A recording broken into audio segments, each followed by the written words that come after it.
اس کی برکت سے مشکل مسئلہ بھی آسان ہو جائے گا۔ اور پتہ کیا ہوتی ہے حدیث قدسی؟ بس یہی بات بتانا چاہ رہا ہوں۔ آمنی ہے 400 سے زیادہ، ایک دفعہ بغیر سمجھے کہہ دینا ذرا سبحان اللہ، اس کی برکت سے مشکل مسئلہ بھی آسان ہو جائے گا۔ اور پتہ کیا ہوتی ہے حدیث قدسی؟ بس یہی بات بتانا چاہ رہا ہوں۔ اصول یہ ہے کہ ہمارے آقا صلی اللہ تعالی علیہ وسلم جب بھی بولتے ہیں اللہ کے فرمان سے بولتے ہیں، وما ينطق عن الهوى کی زبان سے بولتے ہیں، کلام خدا کا ہوتا ہے، بیان مصطفیٰ کا ہوتا ہے۔ اس میں کسی کو شک نہیں، کوئی مناظرہ نہیں، کوئی بحث نہیں۔ قرآن کے اندر موجود ہے، سورہ نجم پاک میں موجود ہے، 27ویں پارے میں موجود ہے، اس پہ کوئی بحث کرنے کی جرت نہیں رکھتا۔ اور اگر کوئی کرنا بھی چاہے تو ہم بھاگنے والے نہیں ہیں، انشاءاللہ کربلا سے لے کر احمد رضا تک ہم ہر دور میں دوڑے لگوانے والے ہیں۔ توجہ میری طرف، میں آپ کو موضوع پہ لانا چاہ رہا ہوں، لیکن بیس بنے ان بچوں نے محفل سجائی، انہیں کچھ نصیب ہو جائے، انہیں کچھ حاصل ہو جائے، انہیں کچھ روح کی شرابی ملے، انہیں محفل بنانے کا مقصد حاصل ہو، اور انہیں پتہ چلے کہ نبی کے نوکر ایسے نہیں محفلیں بناتے، نبی کرم کرتے ہیں تو ہم محفل میں آتے ہیں۔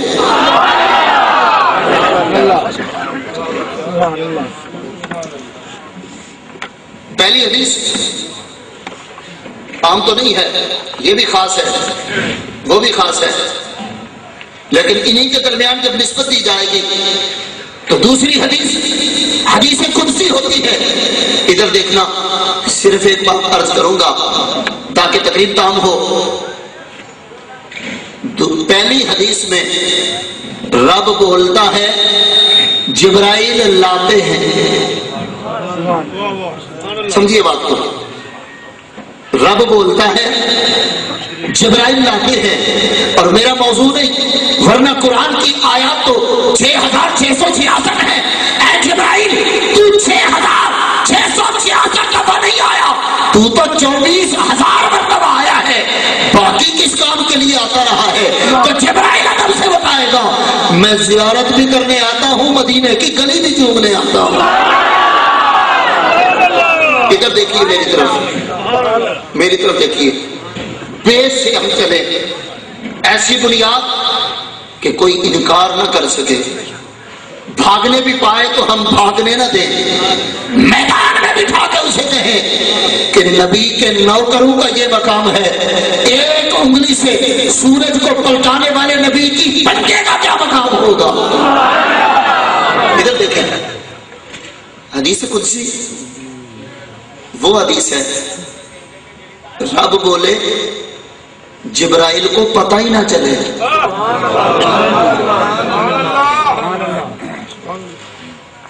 میرے خیال ہے اردو نہیں سمجھ آ رہی آپ کو، فارسی میں تقریر سنیں گے، کہہ دینا ذرا سبحان اللہ، اسی پیار سے تاکہ مزہ تو آئے نا۔ قیامت کے دن ہمارے آقا ارشاد فرمائے، ابو بکر ذرا پہچان تو صحیح، ہماری محفلوں میں بیٹھ کے مفتی تو نہیں تھا لیکن تسبیح تو پڑھتا رہتا تھا، عالم اور قاضی تو نہیں تھا، سبحان اللہ کی تسبیح پڑھتا رہتا تھا۔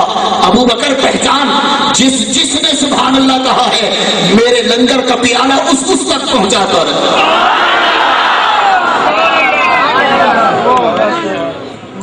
دیش بنائیں، ذہن میں ایک طرف رکھے، تقریب تام ہو، موضوع کی طرف آئیں، کچھ حاصل ہو جائے۔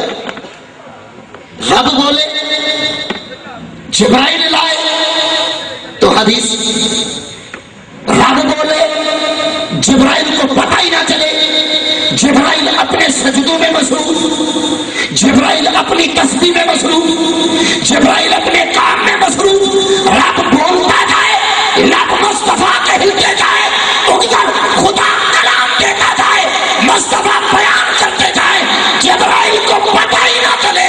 اس حدیث کو حدیث قدسی کہتے ہیں۔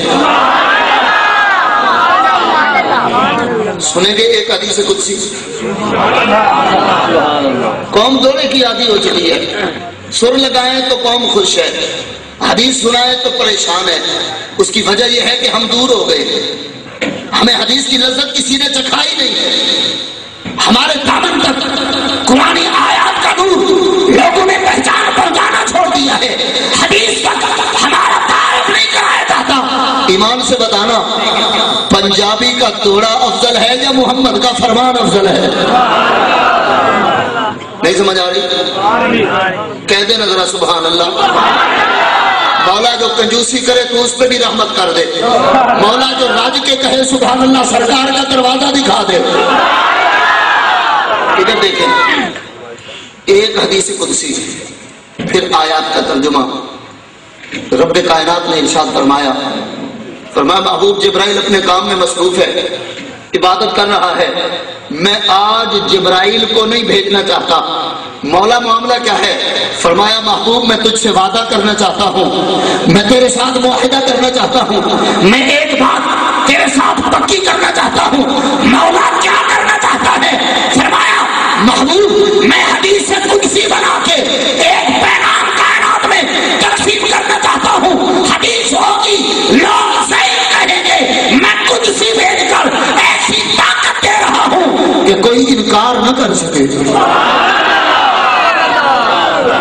لوگ کہتے ہیں نا ضعیف ہے، یہ حدیث کمزور ہے، یہ حدیث ضعیف ہے، راویوں کا یہ مسئلہ ہے، بحث نہیں۔ ادھر دیکھیں مولا کیا کہنا چاہتا ہے؟ فرمایا محبوب میں تجھ سے ایک وعدہ کرنا چاہتا ہوں۔ مولا کیا وعدہ؟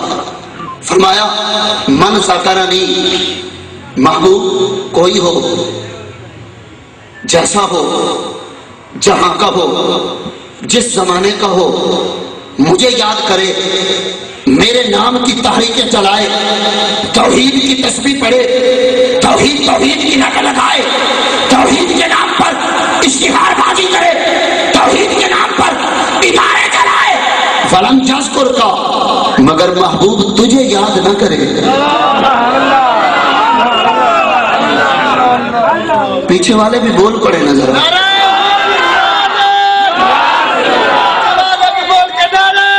پتا چلے کہ آپ سب سن رہے ہیں توجہ سے، نعرہ رسالت،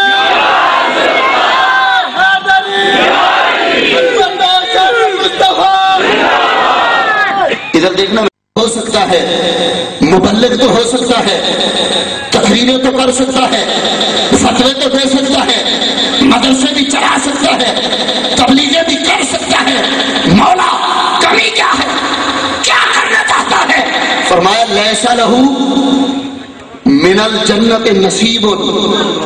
علماء سمجھ گئے، پڑھے لکھے لوگ عربی جاننے والے سمجھ گئے، مگر مجھ جیسا ان پڑھ آدمی بھی سمجھے، میری صداقت، میری ذہنی صداقت آدمی بھی سمجھے، مولا وعدہ کیا ہے، میرے ساتھ معاہدہ کیا ہے؟ ارشاد فرمایا محبوب تیرے ساتھ وعدہ یہ ہے، جہاں میرا ذکر ہو، تیرا ذکر نہ ہو، میں برکتیں ڈالتا ہی نہیں ہوں۔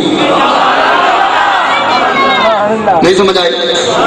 مجھے یاد کرے، تجھے یاد نہ کرے، میرا نام لے، تیرا نام نہ لے، میرے نام کی درس و تدریس کی محفلیں چلائے، میرے نام پہ اشتہار بازی کرے، تیرا نام نہ لے، مولا کیا ہوگا؟ فرمایا لیسا لہو من الجنت نصیب، میں نے اس کے نصیب میں جنت لکھی نہیں۔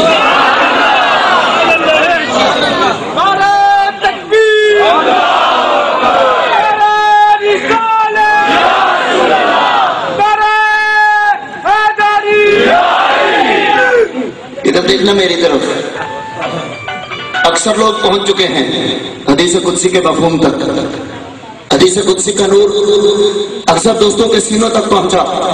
پتہ ہے رب اپنے محبوب کو فرمانا کیا چاہتا ہے، اپنے محبوب کی زبان سے اعلان کیا کروانا چاہتا ہے؟ مولا حدیث قدسی میں تیرا پیغام یہ ہے، ارشاد فرمایا جو میرا ذکر بھی کرے، میرے یار کا ذکر بھی کرے، میں جنت اسے دیتا ہوں۔ اب اگر ذہن حاضر ہو تو میں ایک جملہ عرض کروں، لیکن مجھے پتا تو چلے کہ جنت جانے والے بارات سجا کے بیٹھے ہوئے ہیں، کہہ دینا ذرا سبحان اللہ۔